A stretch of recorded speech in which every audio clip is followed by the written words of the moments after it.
Hello, it's time for another Man in Gray book review. Today's book is Great Short Books, A Year of Reading Briefly by Kenneth C. Davis, which was published in 2022 by Scribner. It's 448 pages.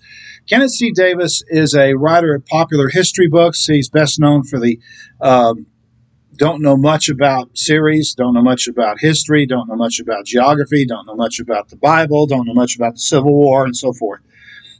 In 2020, during the COVID lockdown, like a lot of people, Davis found himself stuck at home with nothing to do. He's also a teacher, and the schools were closed, and all the stores were closed and everything, so he was stuck at home. And like a lot of people, he decided to step up his reading, so he began reading a lot more during the lockdown. But like a lot of people, he also found that the stress of the lockdown and the disruption of his daily routine played havoc with his attention span. He found it increasingly difficult to finish reading longer novels.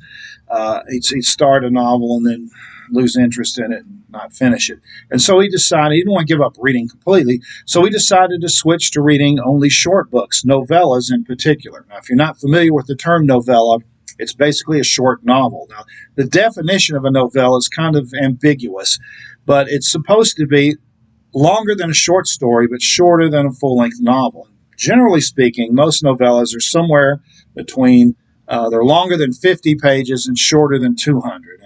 And Davis's definition of a short book in here are books that are shorter than 200 pages, although he does make a few exceptions. There's some books that he likes so much that he puts them on here, even though they're a little bit longer than 200 pages. I think the longest book in here, in this list, is about 225 pages, and the shortest is, I think, 64. So we're talking about books that are somewhere less than 200 pages, usually somewhere around 150 pages or so. And so he picked only novellas to read. He didn't read plays or poetry collections or short story collections. These are strictly short novels. And he came up with this list of books that he thought were really good, novellas that were really good, and there's 58 on the list. Of all the books he read during the lockdown years, he chose 58 to write about in this book. And the idea being there'd be, of course, there's 52 weeks in a year, so there's one book for each week plus 6 extra books. And so the idea is you should be able to read, if you wanted to, all the books that he mentioned in this book of his, all the 58 books on the list in a year's time. Now, that may sound like an ambitious reading agenda, 58 books in a year, but some of these books are so short that you can read them in one sitting. For example, The House on Mango Street is like 100 pages. Or I think that may not even be 100 pages. So, if you have an afternoon free, you can just sit down and blast through the whole thing. And it's made up of very short chapters, so it's really, really a quick read. So even though it may sound ambitious, reading 58 books in a year, you could do this easily if you really wanted to. Now, the format, I think what's really kind of nifty about this book is the format that Davis uses.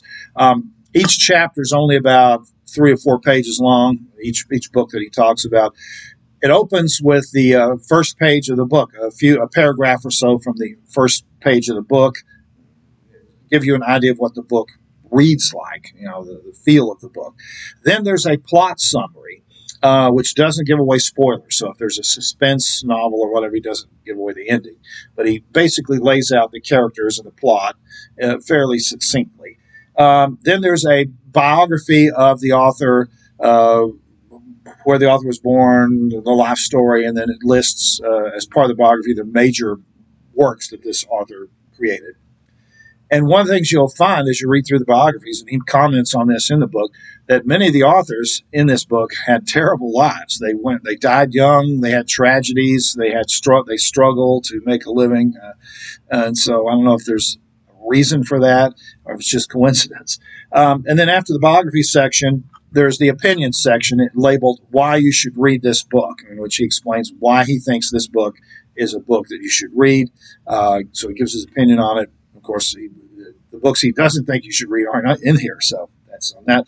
And then the final section is on further reading. If you want to read other books by that author, he talks about the other books the author wrote, some of which usually are longer than the novella. And so that's it. There's an opening, a plot summary, a biography, an opinion section, and further reading for each book. So it's a nice way of kind of summarizing the books. Davis, if you haven't read any of his books, he's a very engaging writer. He writes very accessibly. He doesn't talk down to people, but he doesn't make his books unnecessarily complicated. And he's good at summarizing things. And so this is a really nice book to read if you're interested in reading short books. So let's go ahead and get into the meat of it now. I wrote down my list of all 58 books, and I'm going to run through them with you real quickly. And so as I go through this, you might kind of mentally check off the ones that you've already read. If you're a reader at all, you've probably read some of these books. Some of these you've almost certainly read in school. Anyway, let me go through the list. The first one is called Agnostino by Alberto Moravia. Then there's Animal Farm by George Orwell. Then there's Another Brooklyn by Jacqueline Woodson. The Awakening by Kate Chopin. The Ballad of the Sad Cafe by Carson McCullers. Big Boy Leaves Home by Richard Wright.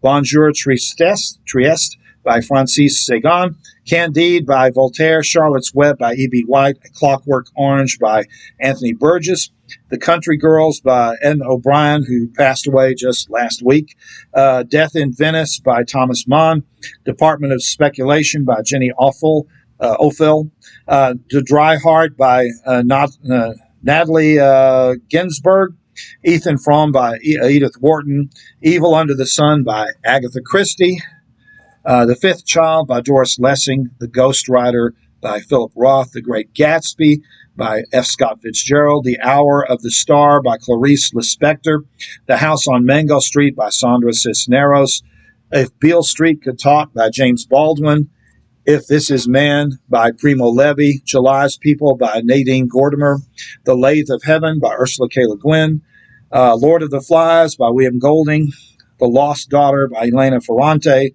The Lover by Marguerite Duras, Lucy by Jamaica Kincaid, Mouse Part 1 by Art Spiegelman, Middle Passage by Charles Johnson, Mrs. Dalloway by Virginia Woolf, The Hours by Michael Cunningham, The Nickel Boys by Colson Whitehead, No One Writes to the Colonel by Gabriel Garcia Marquez, The Old Man in the Sea by Ernest Hemingway, On Chesil Beach by Ian McEwan, One Day in the Life of Ivan Dinozievich by Alexander Solzhenitsyn, Oranges Are Not the Only Fruit by Jeanette Winterson, Pale Horse, Pale Rider by Catherine Ann Porter, A Pale View of the Hills by Kazuo Ishiguro, Passing by Nella Larson, The Perfect Nanny by Leila Slimani, The Portrait of the Artist as a Young Man by James Joyce, The Postman Always Rings Twice by James M. Cain, The Prime of Miss Jean Brodie by Muriel Spark, The Red Badge of Courage by Stephen King, Rita Hayworth and the Shawshank Redemption by Stephen King, The Sailor Who Fell with Grace from the Sea by Yukio Mishima, The Stranger by Albert Camus, Sula by Toni Morrison, Surfacing by Margaret Atwood, Their Eyes Were Watching God by Zora Neale Hurston, Things Fall Apart by Chinua Achebe, Tokyo Uno Station by Yui Muri, Waiting for the Barbarians by J.M. Coetzee, We Have Always Lived in the Castle by Shirley Jackson, and finally Wide Sargasso Sea by Jean Rees. So those are the 58 books that Kenneth C. Davis chose to read during his lockdown year and chose to write about. Now, you probably can think of some other short books that you would prefer to these or that you would add to them. I thought of 4, just offhand, that I thought would make good additions to this. So the books that I would add, short books that I would add for this list, would be The Summer Book by Tove Jansson, Mrs. Caliban by Rachel Ingalls, They Shoot Horses, Don't They by Horace McCoy, and The Hound of the Baskervilles by Arthur Conan Doyle.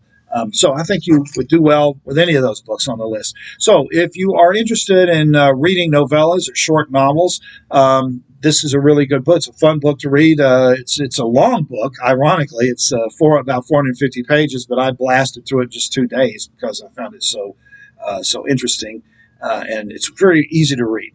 So if you're interested in getting some book recommendations for short books so that you can add them to your reading list, this is a good book to do it. The book is called Great Short Books. The author is Kenneth C. Davis. This has been another Manny Great Book Review. Thanks for watching.